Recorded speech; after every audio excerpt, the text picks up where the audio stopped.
Hello guys, welcome to my channel, welcome to my first blog. আজকের এই ব্লগটা আমার জীবনের প্রথম ভিডিও। তবে একটু ভালোভাবে বললে এই ব্লগটা আমার জীবনের প্রথম ভিডিও নয়, কারণ এর আগেও আমার একটা চ্যানেল ছিল, বাট ইনকনসিস্টেন্সির জন্য সেই চ্যানেলটা আমি কন্টিনিউ করতে পারিনি। তাই আজকে নতুন ছন্দে নতুনভাবে একটা জার্নি শুরু করছি। আই হোপ তোমরা আমার পাশে থাকবে আর এভাবেই সাপোর্ট করে যাবে। Thank you. তো গাইস, আমি রূপাঞ্জন রায় আর আমি থাকি আলিপুরদুয়ারে। আলিপুরদুয়ার হচ্ছে ওয়েস্ট বেঙ্গলের নবজাত জেলা, যেটা 2014 সালে তৈরি হয়। আর এটা যেহেতু আমার হোম টাউন, তাই আমার ফার্স্ট ব্লগটা আলিপুরদুয়ার শহর থেকেই শুরু করা যাক। তো গাইস, ফাইনালি চলে আসলাম আলিপুরদুয়ারের প্রাণকেন্দ্র ডুয়ার্স কর্নায়। আলিপুরদুয়ারের ডিএম অফিসও বলতে পারো, এই যে আমার পিছনে দেখতে পাচ্ছ। আর এখানেই হচ্ছে আই লাভ আলিপুরদুয়ার, যেটা আমার তোমার সকলের মনের কথা। তো গাইস, ঘড়িতে সময় বলছে 2:45, আর আমরা এখন আছি ঠিক ডুয়ার্স কর্নার সামনে। অনেক তো গল্প হলো, অনেক কথা হলো, তো তোমরা এবার কিছু সিনেম্যাটিক এনজয় করো।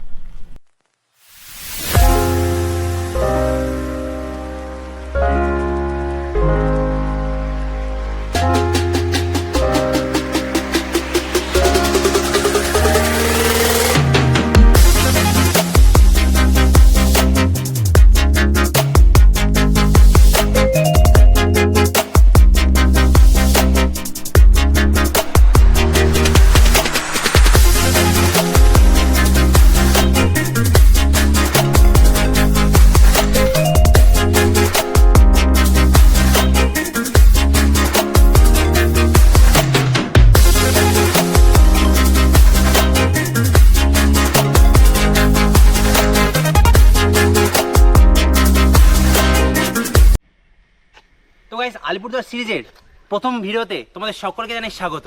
আর আজকে হচ্ছে আমাদের শুটিংয়ের ডে 2। আজকে আমরা যাচ্ছি রাজাবাদ খাওয়া ঘুরতে, আর এখান থেকে হচ্ছে জার্নিটা শুরু। দেখতে পাচ্ছ আমার চারপাশে জঙ্গল।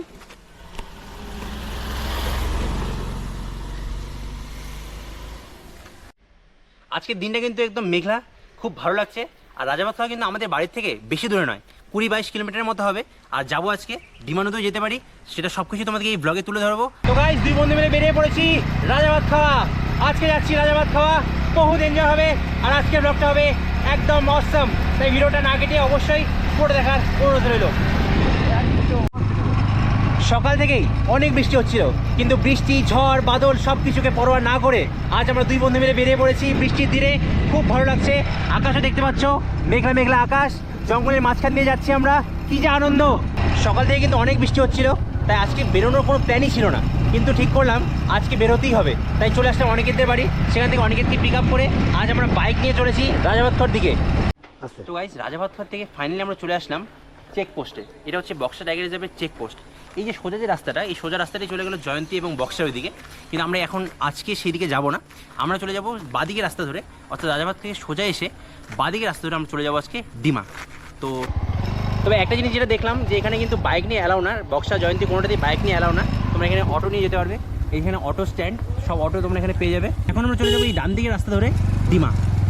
ডিমা নদী দেখাবো। ডিমা হচ্ছে কালজানির উপনদী, সেই উপনদীটাই তোমাদের আজকে তুলে ধরবো।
ফাইনালি আমরা পৌঁছে গেছি ডিমা নদী এবং ডিমা ব্রিজের উপর। দেখতে পাচ্ছ এই যে চলে আসছে ডিমা ব্রিজ।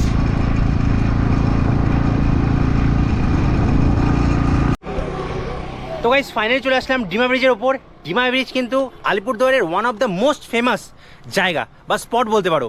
তোমরা নর্থ বেঙ্গলে যারা আসবে অবশ্যই একবার ডিমা ব্রিজ এবং ডিমা নদী দেখে যাও, কারণ খুব ভালো জায়গা এবং খুব সুন্দর জায়গা। অবশ্যই এটা মাস্ট ভিজিট একটা place. Finally we reach Dima নদী। আর আজকে কিন্তু আমি এখানে একা আসিনি, আমার সাথে এসছে আমার প্রাণপ্রিয় বন্ধু অনিকেত।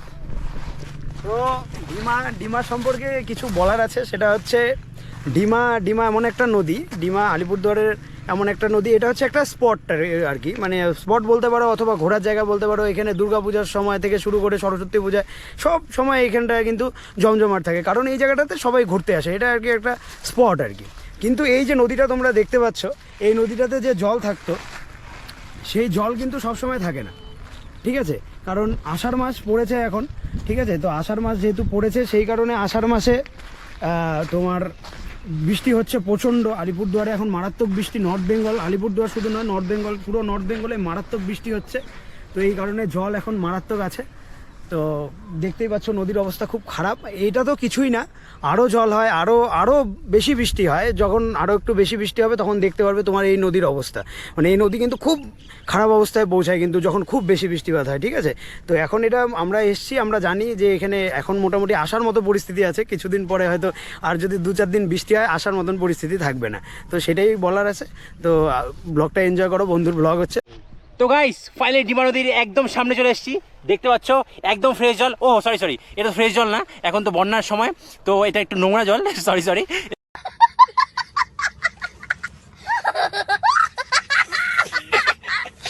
একটু মাফ করো। তো দেখতে পাচ্ছ কি জল, প্রচণ্ড জল। এই নদীটা কিন্তু এমনি শীতকালে কিন্তু একদম শুকনো থাকে, তো তোমরা বর্ষাকালটাকে অ্যাভয়েড করো।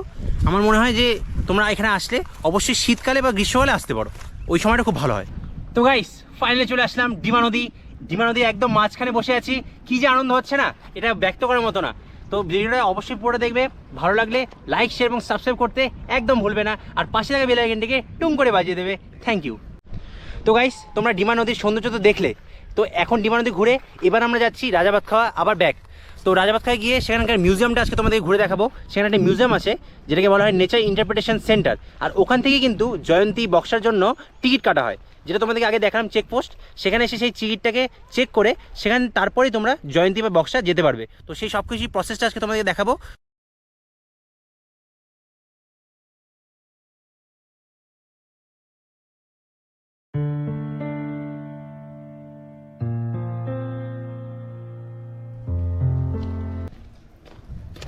গাইস বলে না, যেখানেই বাঘের ভয় সেখানেই সন্ধ্যা হয়, আমাদের সাথে সেই একই ব্যাপার হয়ে গেল। অনেক ভাবছিলাম যে বৃষ্টিটা হবে না, কিন্তু ঠিক বৃষ্টি চলেই আসলো। তাই আজকের ব্লগটা এখানেই শেষ করতে হচ্ছে। আবার নেক্সট পার্টে তোমরা দেখতে পাবে নেচার ইন্টারপ্রিটেশন সেন্টার। নেক্সট পার্টে আমরা আবার আসবো রাজাবাদ খাওয়া তোমাদের জন্য, তোমাদেরকে ভিডিওটা দেখাবোই। ভিডিওটা এই মতোই শেষ করছি। ভালো লাগলে লাইক শেয়ার এবং সাবস্ক্রাইব করে দিও।